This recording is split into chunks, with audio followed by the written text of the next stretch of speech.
We're here at CPAC with columnist Michelle Malkin. Congratulations on your new book. Thank you. I wanted to ask you about the book and how it relates to the 2016 election and the themes we're seeing so far in the race. Well, the themes have sold out, which talks about the open borders propaganda of this myth of a U.S. STEM worker shortage, the many ways in which D.C. front groups on both the left and the right have colluded to massively expand these guest worker programs, just in spite of the worker protections that are actually built into things like the H-1B law. These are all at the center of the 2016 campaign. And unfortunately, there is a lot of obfuscation and confusion between and among all of the various candidates on the right side of the aisle. And there's some interesting conflicts on the left side as well, because there does seem to transcend party lines about questions like how many of these guest workers, whether they're coming in through H-1B or H-2, which a lot of people are talking about now, how many foreign students should be allowed in, and the fact that many of these programs are being abused to provide a massive cheap labor pipeline to Silicon Valley and big business. So we don't think the book could have been better timed. We just need people to really fathom and understand and do their homework about what's driving these programs. From what you've heard so far in the race, who's the strongest on immigration and who aligns with your views on the issue the best? Yeah, well, let me start out with the easy answer, which is who's the worst. Unfortunately, Marco Rubio has been the worst. Now, unfortunately, in a oversaturated 24/7 soundbite media culture, you get coverage of these issues that's a half a centimeter deep. So all you hear about is the Gang of Eight amnesty, and you get the sense that all we're talking about is somehow letting 11 to 30 million people come out of the shadows. That's not what it's all about. It's not merely about giving these blanket passes to people who are here illegally, whether they came across the border illegally, whether they overstayed their visas, and from all parts of the world, not just Mexico, obviously. But the Gang of Eight was stuffed with so many special interest payoffs to so many different special interest groups, and that's what we get to in the book. The fact that you've got this endless pipeline of alien work permits without anybody pausing to ask, are those worker protections that were built into the H-1B law in 1990 actually still in place? No. They've been sabotaged by immigration lawyers and lobbyists who are in those back rooms doing those deals. And unfortunately for Marco Rubio, not only was he at the forefront of the Gang of Eight, which he now says he renounces in a campaign season, of course. They're always converts when it comes to election season time.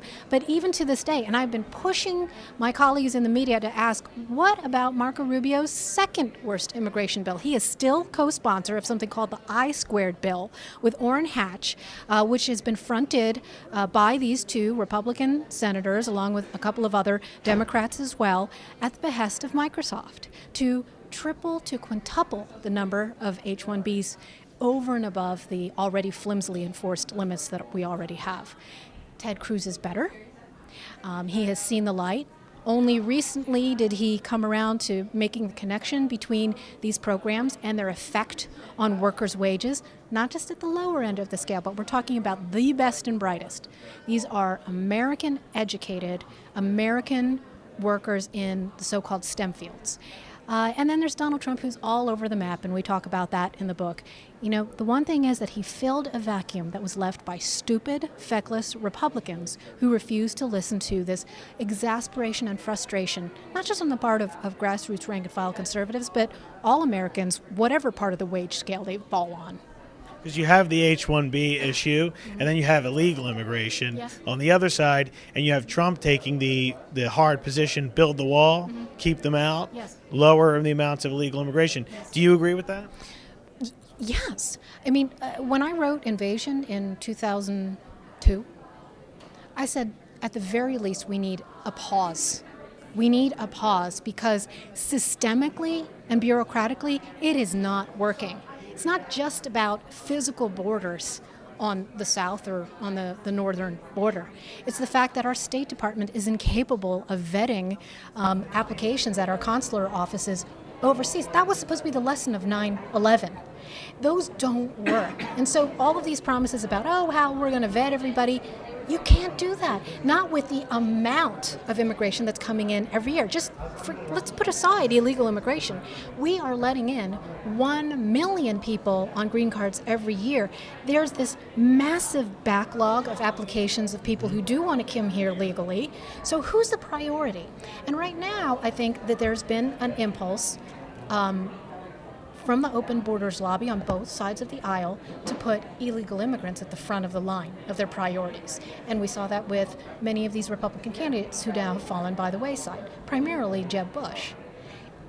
If you are speaking to the American people during a GOP primary and you think that the emphasis should be on people who are coming here as an act of love, what are you doing? You're sending a message that everyone who has applied the right way is a chump. I said that 13 years ago here at CPAC, and they didn't listen. And so this explains this now bubbling outrage that we see and the desperation that people have. They want to believe in Donald Trump. They want to believe it. Unfortunately, if you look at the record, if you actually listen to what he's saying beyond build a wall, does he really believe what he's saying? And I have to say, there's so many people that I respect that have put their trust in him. Now, if I were forced, and I've said this on record, and it makes a lot of people mad, but I've said if I were forced to pick between Trump and Rubio and Hillary, I feel like I would have to take that gamble and go with Donald Trump because he has people inside his tent now that I trust. People like Jeff Sessions, people like Chris Kobach. And I would rather gamble with that than go with the same old tools of the Open Borders establishment, people who cannot say no to big business and who are bought and paid for. So many people are saying conservatism is in trouble Yeah. if Trump gets the nomination. Yeah. Are you of that same view? You don't think so? No, only people who identify the Republican Party and conservatism as yoked together. Their fates yoked together somehow. Would you think that the drowning of one would cause the drowning of the other?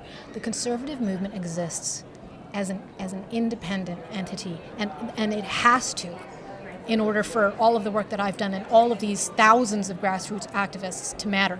They go back to their neighborhoods and communities, and it doesn't matter who's running for president, they still have to fight for their family privacy in the classroom and the content of the curriculum in their school districts and the tax increases and the corporate welfare subsidies that they have to fight in their city councils and their state legislatures.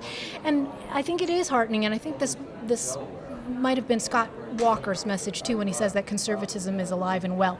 Outside the bubble of DC and Manhattan and LA, people are getting on with their lives, they're making their businesses work, they're educating their kids, and I always have to remind people too that conservatism is not what Republican candidate you're supporting or not supporting. It's the way you live, it's the way you worship, it's the way you conduct your businesses and dedicate your life to making this country still exist for our kids and our grandkids.